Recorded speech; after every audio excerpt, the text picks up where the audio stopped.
Capítulo 2. No cenário terrestre. Numa sala ampla, em que numerosas entidades trabalhavam solícitas, Clarencio recebeu da jovem um pequeno gráfico que passou a examinar, cauteloso.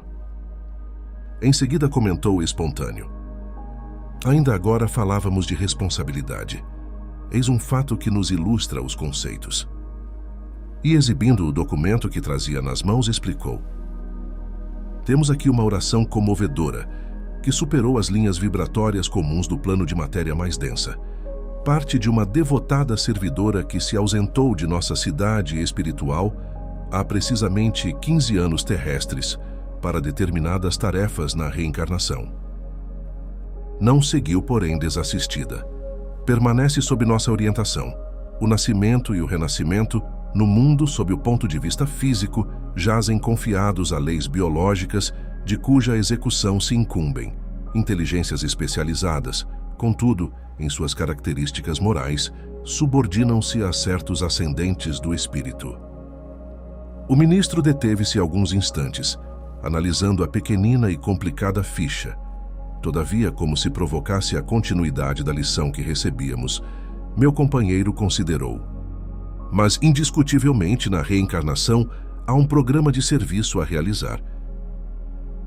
Sim, sem dúvida, aclarou o instrutor. Quanto mais vastos os recursos espirituais de quem retorna à carne, mais complexo é o mapa de trabalho a ser obedecido. Quase todos temos do pretérito expressivo montante de débito a resgatar, e todos somos desafiados pelas aquisições a fazer. Nisso está o programa, significando em si uma espécie de fatalidade relativa no ciclo de experiências que nos cabe atender. Entretanto, a conduta é sempre nossa, e dentro dela podemos gerar circunstâncias em nosso benefício ou em nosso desfavor. Reconhecemos, assim, que o livre-arbítrio, também relativo, é uma realidade inconteste em todas as esferas de evolução da consciência. Não podemos olvidar, contudo, que em todos os planos marchamos em verdadeira interdependência. Nas linhas da experiência física, até certo ponto, os filhos precisam dos pais. Os doentes necessitam dos médicos e os moços não prescindem do aviso dos mais velhos. Aqui a habilitação depende dos educadores, o amparo eficiente exige quem saiba distribuí-lo e a transferência de domicílio para trabalho enobrecedor, quando se trata de espíritos sem méritos absolutos, reclama o endosso de autoridades competentes. Mas que venha a ser uma oração refratada? Indagou o meu colega, mordido de curiosidade. Hilário fora igualmente médico no mundo e, tanto quanto eu, permanecia em tarefas ligadas à responsabilidade de Clarencio, adquirindo conhecimentos especializados. A prece refratada é aquela cujo impulso luminoso teve a sua direção desviada, passando a outro objetivo. Inclinávamo-nos a desfechar novas perguntas. No entanto, o orientador sossegou-nos esclarecendo: esperem, reconhecerão comigo que nos achamos todos emanados uns aos outros. Em seguida, falou para a jovem que o observava respeitosa: chame a irmã Eulália. Alguns momentos passaram rápidos, e a cooperadora mencionada apareceu irradiando bondade e simpatia. Irmã, disse Clarencio preciso, este gráfico registra aflitivo apelo de Evelina, cuja volta ao aprendizado na carne foi garantida por nossa organização. Parece-me estar a pobrezinha em extremas dificuldades. Sim, concordou a interpelada. Evelina, apesar da fragilidade do novo corpo, vem sustentando imensa luta moral. O pai, sobrecarregado de questões íntimas, tem a saúde periclitante e a madrasta vem sofrendo obstinada perseguição por parte de nossa desventurada Odila. A genitora de Evelina? Sim, ela mesma. Ainda não se resignou a perder a primazia feminina no lar. Há 2 anos empenho, energia e boa vontade por dissuadi-la. Vive, porém, enovelada nos laços escuros do ciúme e não nos ouve. O egoísmo desbordante fala esquecida dos compromissos que abraçou. Zulmira, por sua vez, a segunda esposa de Amaro, desde a morte do pequenino Júlio, caiu em profundo abatimento. Como não ignoramos, o pequeno desencarnou afogado, consoante as provas de que se fez devedor.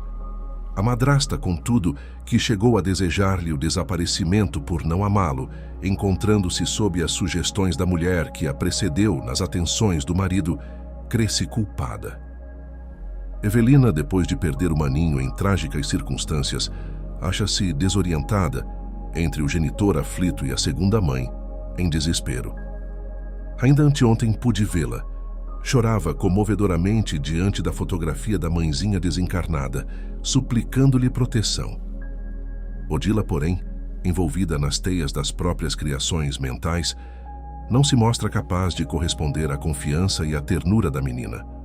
Ela, entretanto, tem insistido com tal vigor na obtenção de socorro espiritual que as suas rogativas, quebrando a direção, chegam até aqui, de tal modo.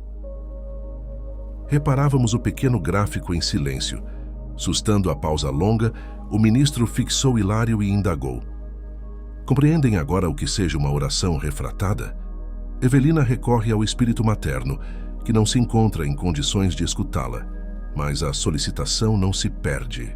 Desferida em elevada frequência, a súplica de nossa irmãzinha vara os círculos inferiores e procura o apoio que lhe não faltará. Passeando em nós o olhar muito lúcido, concluiu: desejariam cooperar conosco na tarefa assistencial? Sem dúvida, o caso fascinava-nos a atenção. O orientador, no entanto, recomendou esperássemos 2 dias. Desejava inteirar-se, a sós, de todas as ocorrências para instruir-nos com segurança, quando estivéssemos a usufruir-lhe a companhia. Nossa excursão, todavia, foi marcada, e no momento preciso achávamo-nos a postos. Sem delonga na viagem, Clarencio, Eulália, Hilário e eu encontramo-nos em residência modesta, mas confortável, num dos bairros do Rio de Janeiro. O relógio citadino acusava exatamente 21 horas. Entramos. Em estreito compartimento, à guisa de gabinete de trabalho e biblioteca, um homem de 35 anos presumíveis lia, com visíveis sinais de preocupação, um manual de mecânica. Na secretária singela, desdobravam-se publicações diversas, denunciando-lhe os estudos. Clarencio, assumindo com mais propriedade o papel de mentor do nosso grupo, informou gentil: este é Amaro, o chefe da casa. Tem no longo pretérito complicados compromissos. Em muitas ocasiões, usou projéteis e lâminas de ferro para o mal. Hoje, é servidor categorizado numa ferrovia. Em seguida, passamos a gracioso quarto próximo. Encantadora adolescente de 14 anos bordava iniciais num lenço de linho. Magra e triste, parecia concentrar a mente nos olhos grandes e serenos. Não nos assinalou a presença, mas ao contato das mãos espirituais do ministro, revelou indefinível contentamento interior. Instintivamente, desviou o olhar do pano-alvo e fixou-o num retrato de mulher que pendia da parede. Sorriu enlevada, qual se conversasse com a imagem, enquanto Clarencio nos dizia: esta é a nossa Evelina, cuja reencarnação foi por nós organizada faz alguns anos. A fotografia é uma lembrança da mãezinha que já partiu. Evelina está ligada aos pais, através de imenso amor, desde séculos remotos. Veio ao encontro de criaturas e situações das quais necessita para a garantia da própria ascensão. Mas trouxe também consigo a tarefa de auxiliar os progenitores. No momento, acredita-se amparada pela mãezinha, entretanto, pelos méritos já acumulados na vida espiritual, é ela mesma quem continua socorrendo o coração materno, ainda em luta.